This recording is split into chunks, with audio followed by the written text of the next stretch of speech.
स्वागत है आपका शिवांगी जी इंडिया न्यूज पर। हर रोज चर्चा मिडिल ईस्ट को लेकर हम करते हैं और ये आपसे हम जानते हैं कि आखिर क्या इस वक्त ग्रह अलग अलग तरीके से चाल चल रहे हैं जिस वजह से तनाव बने हुए हैं। लेकिन अब जब डोनाल्ड ट्रंप की ओर से एक बार फिर से चेतावनी दी गई है, या तो डील करो नहीं तो फिर सब कुछ तबाह हो जाएगा ईरान के अंदर, क्या वाकई में ऐसी संभावना बन रही है? क्या अमेरिका आने वाले दिनों में बहुत बड़ा कदम ईरान के खिलाफ उठा सकता है?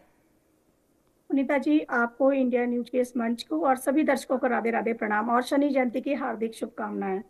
यहाँ पर अगर मैं बात करूं, सबसे पहले हम बात करते हैं आज के नक्षत्र की। तो आज भरणी ही नक्षत्र है और शनिदेव कल रेवती नक्षत्र में प्रवेश कर जाएंगे।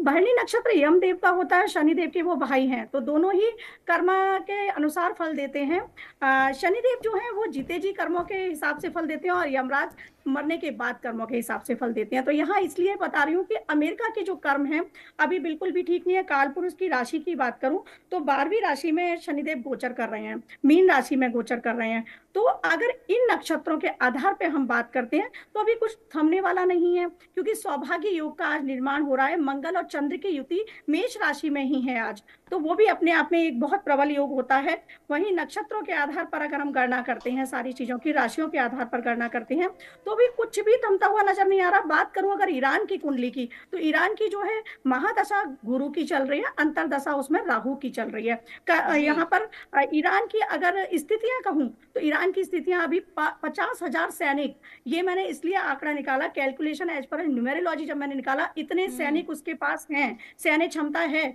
तो अमेरिका कमजोर तो बिल्कुल भी ना समझे। इधर राहु जो है उसके सेकंड हाउस में बैठा हुआ है और जून 2025 से 2027 तक उसकी ये महादशा चलने वाली है ईरान की। 6th और 9th का जो लॉर्ड है गुरुदेव, तो वो गुरुदेव जो है वो उच्च के हैं उसकी कुंडली में।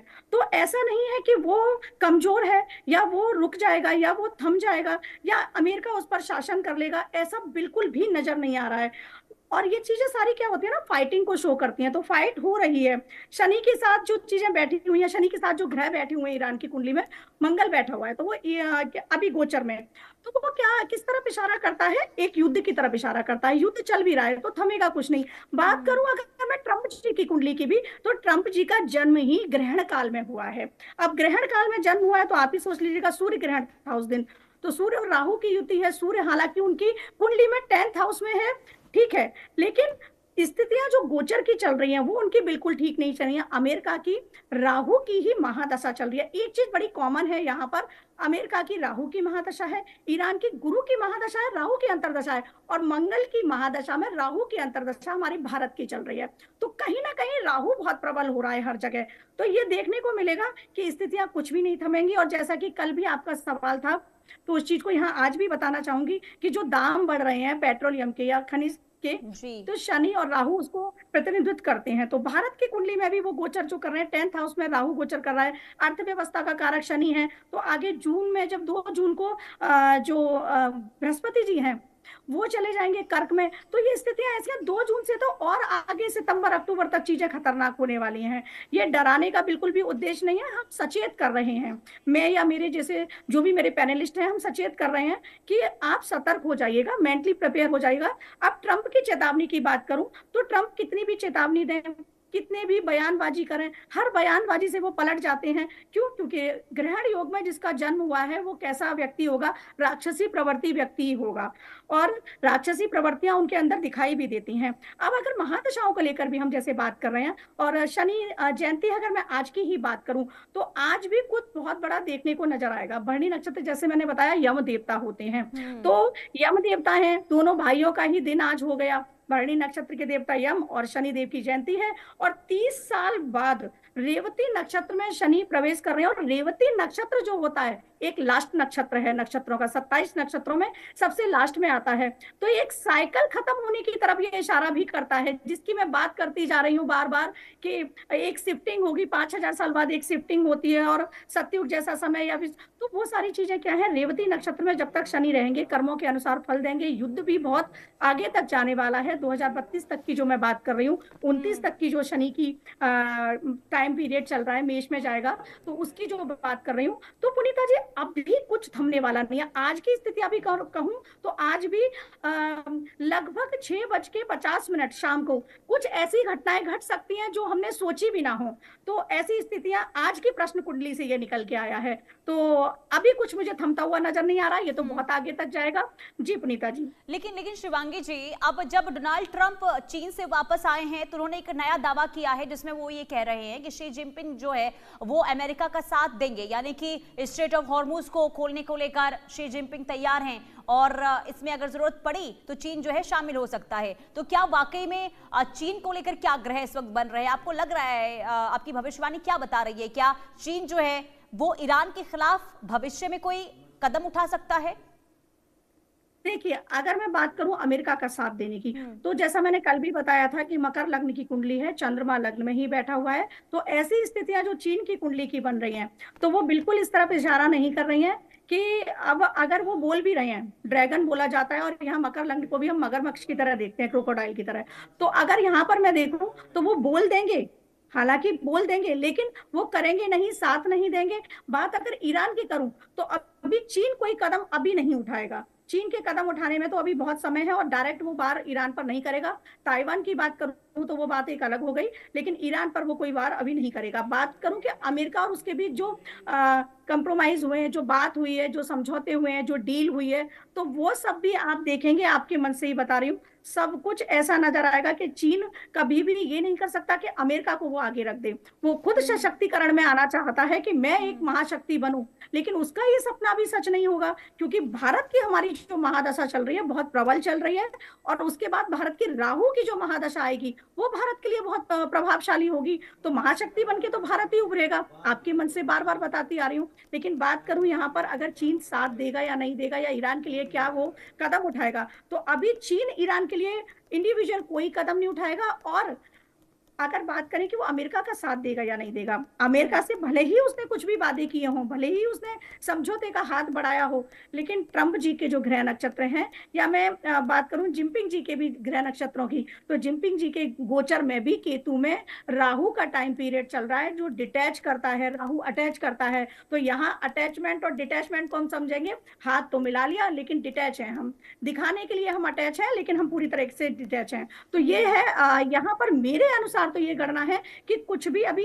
थमता हुआ नजर नहीं आएगा। जो शनि का टाइम पीरियड आ रहा है, वापस वहीं आती हूँ, क्योंकि बुध का नक्षत्र है रेवती, और बुध जो है वो दर्शाता है वाणी को। तो आप देखिएगा कि कर्म तो वैसे ही सुंदर नहीं है ट्रंप जी के, चीजें खराब हैं, वाणी भी उनकी भ्रमित हो रही है, क्योंकि वाणी का जो हाउस है वहां पर भी अमेरिका की कुंडली में गोचर अच्छे नहीं चल रहे हैं, और बुध की स्थिति भी अमेरिका की कुंडली में हो या ट्रंप जी की कुंडली में हो वो अच्छी नहीं है। तो ये स्थितियां बिल्कुल भी नजर नहीं आ रही है कि जो कल हमने बात करी थी, जो परसों समझौता हुआ है, तो उस पर कुछ आगे होगा, चीन उनका साथ देगा नहीं देगा। तो मेरे अनुसार चीन बिल्कुल भी साथ देने वाला नहीं है। भ्रमित करे जैसे ट्रंप जी दुनिया को भ्रमित कर रहे हैं, तो वो यहाँ पर चीन से भ्रमित होंगे, चीन उनका साथ देने वाला नहीं है पुनीता जी। ठीक है, लेकिन दूसरी तरफ देखिए, अब जो अमेरिका है पूरी तरीके से अड़ा हुआ है कि परमाणु कार्यक्रम को हम बंद करवा के रहेंगे, जो ईरान के अंदर अब तक चला आ रहा है। लेकिन ईरान अड़ा हुआ है कि नहीं, हम परमाणु कार्यक्रम को बंद नहीं करेंगे। तो इसे लेकर क्या इस वक्त ग्रह बता रहे हैं, क्या वाकई में ईरान जो है वो परमाणु कार्यक्रम बंद कर देगा अमेरिका के दबाव में आकर, या फिर जो अब तक तल्ख तेवर ईरान का देखने को मिला है वो आगे भी देखने को मिल सकता है? देखिए, ईरान का तेवर तो आगे तक देखने को मिलेगा। ईरान के जो ग्रह इस टाइम है बहुत प्रबल हैं, क्योंकि किसी भी युद्ध में हम 7th हाउस का स्टडी करते हैं। जैसा मैंने कल भी बताया कि इंडिविजुअल तो हम पार्टनर देखते हैं, लेकिन वैसे हम देखते हैं युद्ध का 7th हाउस से। तो ईरान के जो 7th हाउस में इस समय गोचर कर रहे हैं ग्रह, और या ईरान की कुंडली को बात करूं तो बहुत सशक्तिकरण में है ईरान, और अमेरिका से ज्यादा सशक्तिकरण में है ईरान इस समय। अमेरिका ये धोखा खा रहा है कि ईरान कमजोर, और देखिएगा कब से युद्ध लड़ रहा है और परास्त तो नहीं हो रहा है, डटा हुआ है अभी तक, और अभी भी वो डटा रहेगा। क्योंकि यहाँ पर अगर हम इस साल की भी बात करें तो मंगल जो है वो मंत्री बनकर आए हैं, वहां पर मंगल की स्थिति भी बहुत प्रबल है।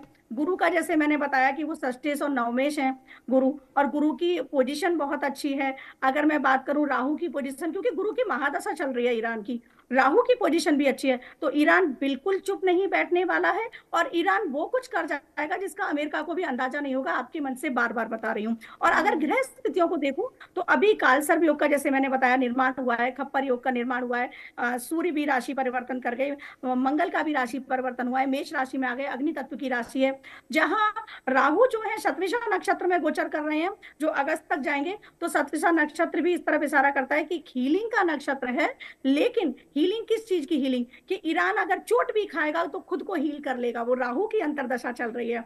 सो यहाँ पर ये आपके मन से कहना चाहूंगी कि ईरान को कमजोर ना समझा जाए। ईरान तो अमेरिका के पलटवार हमें बार बार करता रहेगा, और उसकी जो कुंडली में ग्रह नक्षत्र, क्योंकि ग्रह नक्षत्र के आधार पर हम ये भविष्यवाणियां करते हैं कि ऐसा हो सकता है, ऐसा होने की संभावना है। गुरु जो है तो अभी कालपुरुष की राशि में जैसे मैंने बताया 12th हाउस में शनि का गोचर चल रहा है, गुरु में गोचर चल रहा है, तो शनि की स्थिति को देखूं तो भी कुछ रुकने वाला नहीं है। शनि शनि शनि चलते हैं, धीरे धीरे चलते हैं, लेकिन वो दंडाधिकारी भी हैं। अब आज की ही हम बात करें तो शनि जयंती जिसे मैंने बताया है, भरणी नक्षत्र है, तो ये चीज है ना, अब रेवती में जैसे ही कल वो प्रवेश करेंगे आप देखेंगे एक बड़ा परिवर्तन कल ही हो जाएगा। बुध के नक्षत्र में जाते ही एक बहुत बड़ा परिवर्तन होगा। अब बात करें कि बुध के नक्षत्र में आ रहे हैं, तो एक सभी को यहाँ दर्शकों को ये चिंता होगी कि दाम बढ़ रहे हैं, महंगाई आ रही है, तो ये महंगाई थोड़ी सी आपको झेलनी पड़ेगी, उसके लिए सहयोग करना पड़ेगा। मोदी जी ऐसा नहीं है कि महंगाई बढ़ा रहे हैं, अभी जो चीजें हो रही हैं उसकी वजह से ये सब कुछ हो रहा है। और अर्थव्यवस्था को जो शनि देख रहे हैं भारत की कुंडली में, तो वो भी थोड़ा सा ढीला जाएगा ये सितंबर तक का टाइम पीरियड, कि अर्थव्यवस्था थोड़ी ढीली पड़े। आपके मन से ही दिसंबर में बताया था कि फाइनेंशियल क्राइसिस आ सकते हैं, और मेंटली प्रिपेयर रहिएगा, या कोई वायरस आ सकता है। तो पुनीता जी, अर्थव्यवस्था थोड़ी ढीली पड़ेगी, लेकिन उसके लिए जनता अगर सहयोग करेगी तो सारी चीजें हो जाएगी, जैसे कोविड के समय सहयोग करा।